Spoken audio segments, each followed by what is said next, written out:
You know, everything old is new again. Crazy quilting, well, it's been around for a long time. So your handout today gives you instructions to make this really cool block keeper. We're going to be doing some crazy piecing to make a cover for it, and some bobbin work to really make that crazy piecing stand out. The Vesta, well, it's going to be a great machine for doing crazy piecing, bobbin work. Oh my gosh, we have a lot to cover. I'm Cathy, and this is Sewing Tech Talk.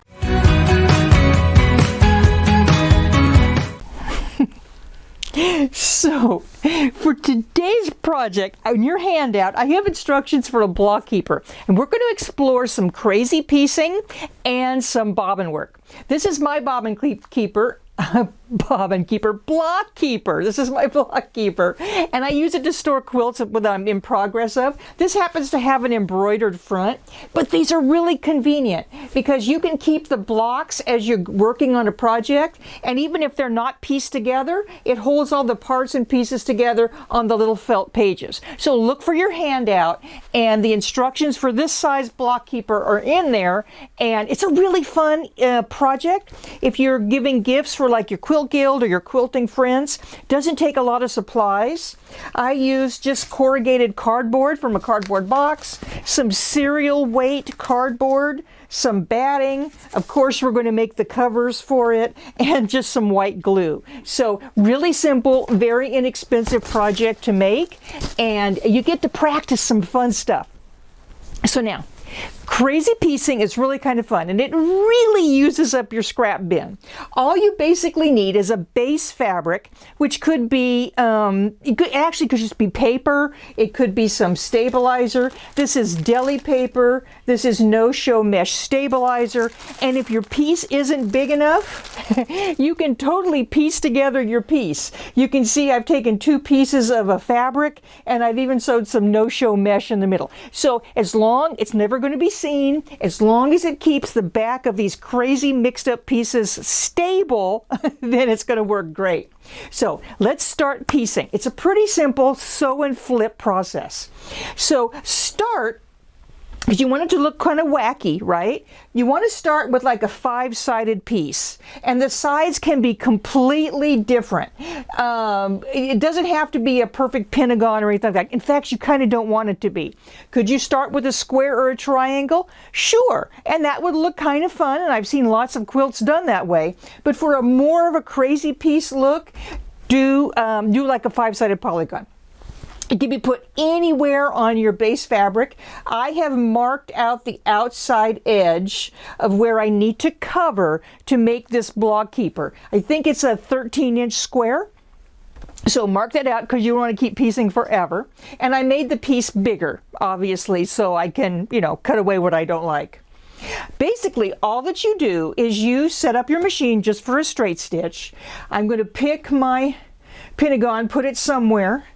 Take chunks of fabric or strips of fabric or something. They could coordinate, they don't have to. Take it, put it on there. I'm going to put it right sides down, right sides together. Let me get this out of the way. I've set up my machine just with my basic sewing foot, and I'm going to bring it on up. I'm using the Ultra T feet. I've used those for all my sewing now that I have them. And what you're basically going to do is just sew along here, and then we're going to flip that open. It's a really simple process. So let's just sew along here, and I'll show you what I'm talking about. I'd slowed down my machine, and I have the speed control up here. We can go this pretty fast.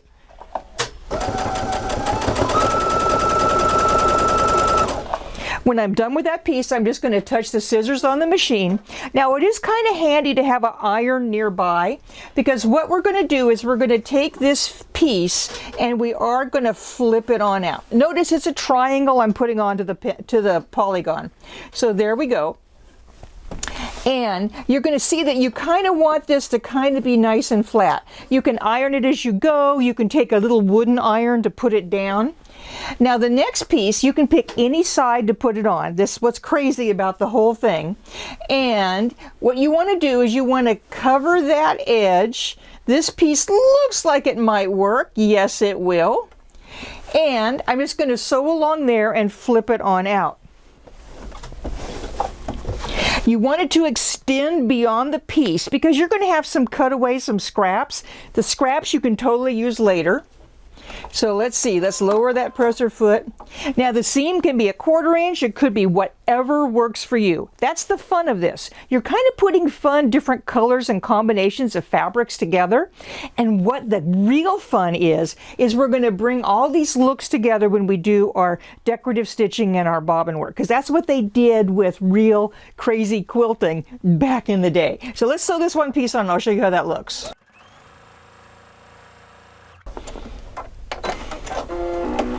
Okay, so there's my next piece. What I'm going to do is I'm going to flip it on out. And I'm going to lay it here so that you can see. I'm going to hold it up so that you can see it. All right, so there's my next piece on there. Basically, what I would do is I would just sew my next piece on here or here or here. You just keep going, sewing and flipping until you get to the very, very end, covering your whole piece. Okay? Now, I started another piece because I want to show you how fun it can look when you have a bunch of different wacko fabrics put together. So oh, and here's my fabric. Here's my scrap pile for this one. They don't have to coordinate, but you know, you can have a softer look, a more vibrant look. Speaking of a more vibrant look, I have these fun fabrics and I didn't know what to do with them. You can actually use like old blocks with this. Here's a scrap block from a quilt that I made. Here's some fun cat fabrics that I'd collected. We're going to sew a little bit on this and do some bobbin work. You may even have some old blocks. Now this block is old enough to go to college. I bet you can tell by looking at the looking at the fabrics. It's when I first started to piece I made this, and it's never gone into anything. I think maybe it needs to go into something. So gather a whole bunch of fabrics. And let me show you this one last piece on this, and then we'll do a little bit of bobbin work. So here's my last little piece going on there.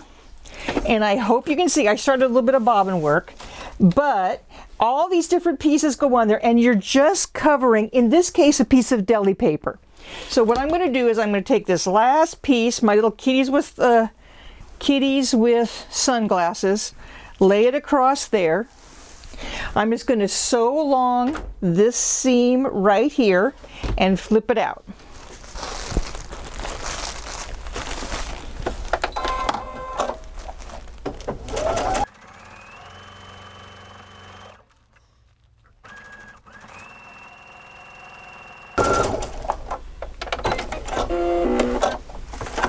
All right. Now it's gone beyond. It's gone beyond that deli paper. That's not a problem. I'm going to trim that a little bit later. And like I said, if I was using my little piece of leftover quilt block, I could put that over here. And because it's going kind of wacky this way, I get all kinds of different looks. So just cover a piece of paper or fabric with a whole bunch of different stuff. Now, your design challenge, and what it's really fun, is let's pull this together with some different decorative stitching. I'm using the Baby Lock Vesta today, and it has a whole ton of all kinds of different decorative stitches. You don't have to use a lot of the fancy ones. In fact, when we do our bobbin work, we're going to want a fairly simple decorative stitch, but let's start out with a nice little decorative stitch. So what you're going to do, bring this up so that you can see it. Once you get everything together, this is my bobbin work, we'll do a little bit more of that. What you can do is you can do a decorative stitch right along that seam line, and it can really bring these fabrics together and add all kinds of fun, different, you know, interest and three-dimensionality to your crazy quilt. It's what makes the crazy quilt a crazy quilt. So let's thread up so we're using just a regular decorative stitch.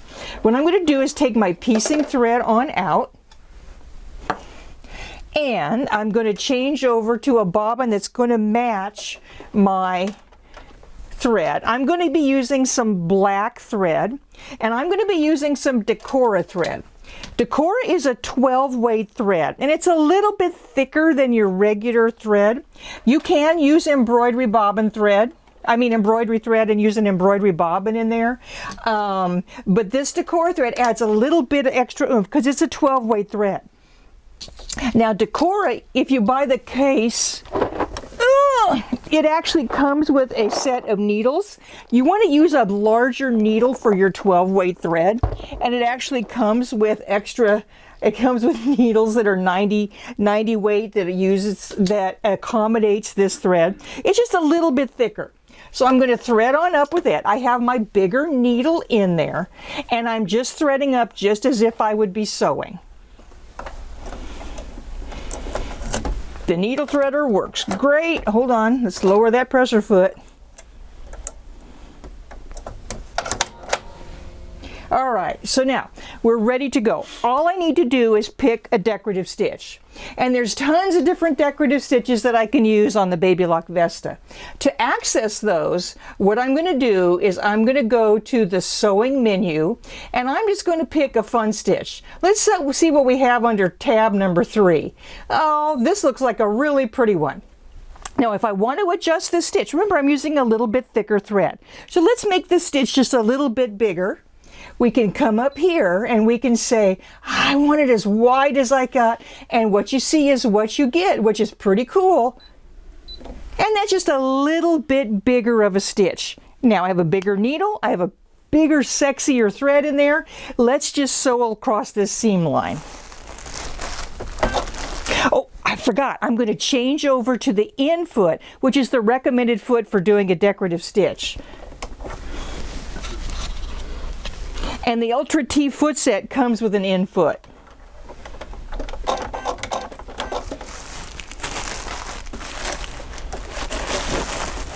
Now, I'm just going to stitch along this right here, and it's not going to be as big as that bobbin work we're going to do in a few minutes, but it should look like a really pretty stitch. Take your thread, bring it under your foot, and let's go.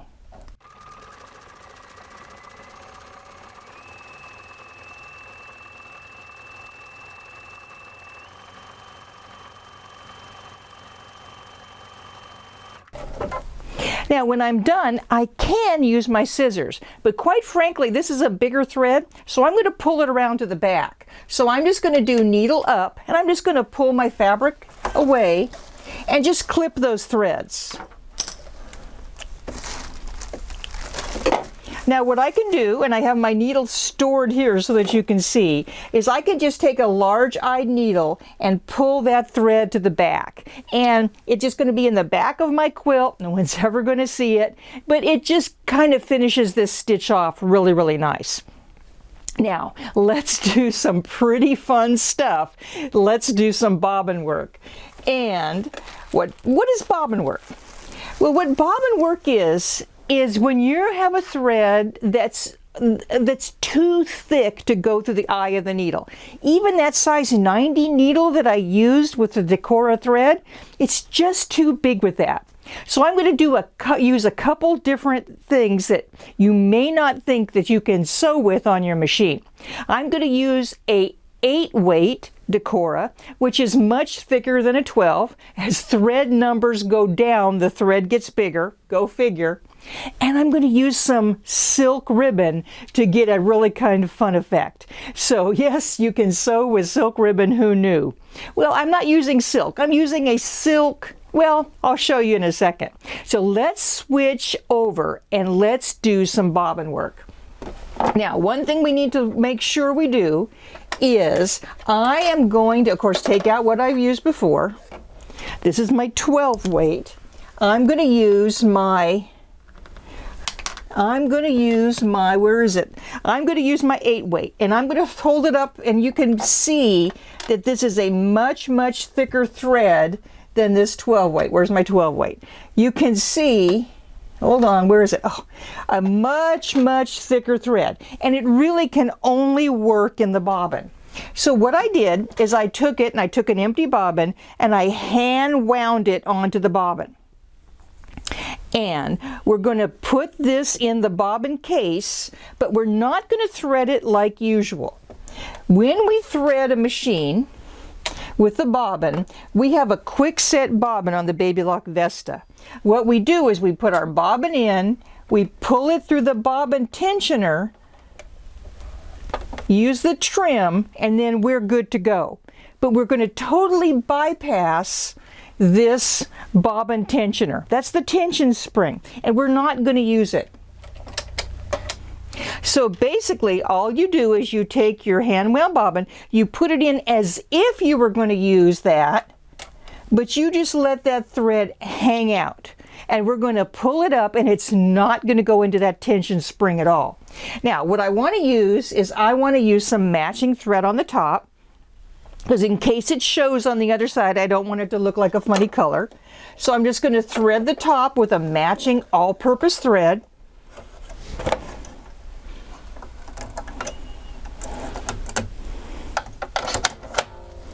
Put my infoot back on. Now, what I want to do is I want to pull that bobbin thread up. So I'm just going to hold my top thread, do a needle down, needle back up again, and it's going to pop that thread up. Swipe my scissors underneath, and now that thread is ready to go. It doesn't look like it is, but it is. So when you've threaded your machine correctly for basic sewing, the thread is going to come over across the top of the bobbin just like that.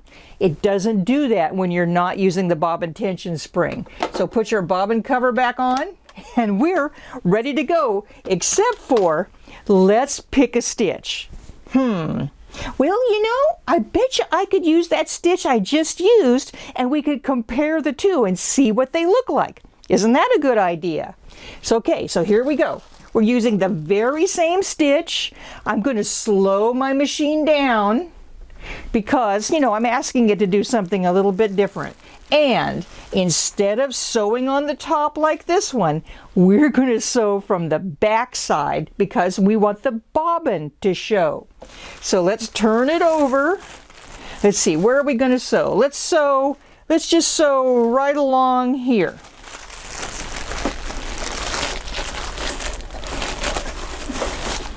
Now I'm on the back side, and what I am using is I'm using that seam that I stitched just as a guideline, and I can't see the right side of the fabric.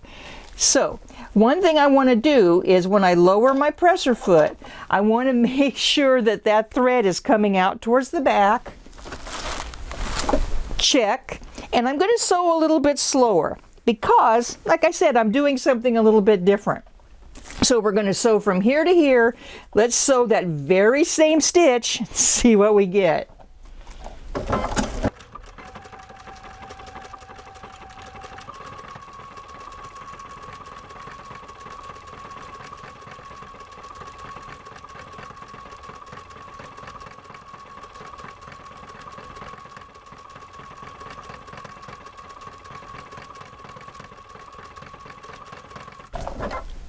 Okay, I came to the end. Now's the time to tell. We're going to turn it over and see what it looks like between a 12 weight and an 8 weight.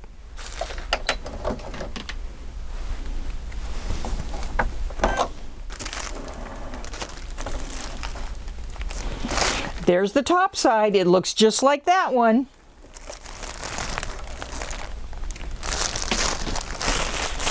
Oh my goodness! It looks like I put a really pretty braid in there. Isn't that pretty? And you can imagine I could do that with like a variegated thread or a metallic thread.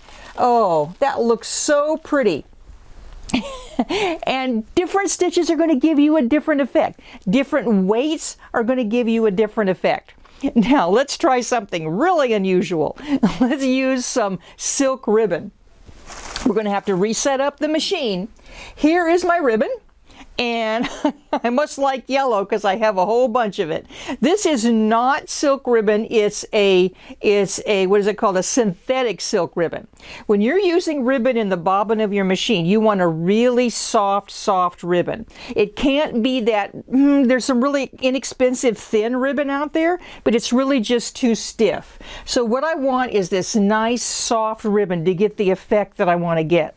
So we're going to change it over. Once again, I'm going to load in my bobbin the same way that I did. I hand wound my bobbin with my silk ribbon. I'm going to put it in there. Now, I want a matching thread on the top because if this top thread shows, I want to make sure it matches.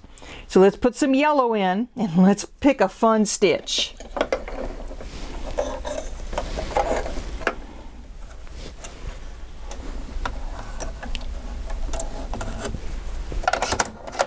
Now you remember the drill. All I really need to do is take this top thread, do a needle down and a needle back up again, and it's going to pull that thread, that ribbon up to the top.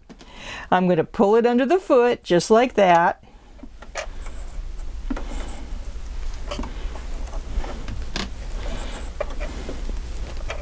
We're also going to sew on the back of our back of our crazy quilt. And where should we sew this time? Well, maybe let's come right along in here. Let me take my large-eyed needle out of the way.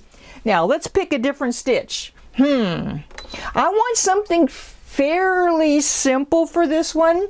So let's see, maybe I'll do a serpentine. I think that would be very pretty. So I'm just going to go over to that stitch. There it is. There's that serpentine. And I can change it a little bit. I want it maybe a little bit closer together. Remember, what you see is what you get. And let's make it wider. That looks kind of pretty. Now, here I go. Now, I don't really have to change anything else. I can do a test and see. If it doesn't look like it's coming out, I may want to increase the top tension, which is that all-purpose thread. I'm just going to give it a shot. I think it's going to be okay. So here we go. I want that ribbon to come out towards the back. I'm going to pull our fabric underneath there, and I'm going to go right along here. Lower my presser foot. And get everything out of the way. Let's go.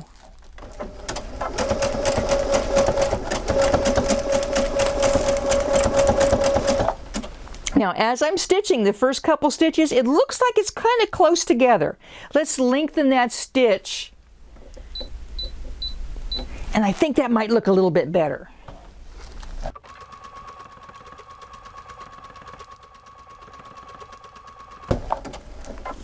I've come to the end of my section, do my needle up, lift my presser foot. I'm going to clip that top thread. It's kind of hard to see in the yellow, but I think you'll definitely see the ribbon.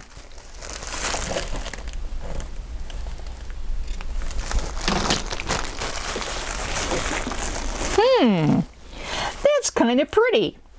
Now, I could come back over it and I could do another color ribbon. I could stack my stitches. I could do some stitches right along here. I could have individual stitches coming out of there.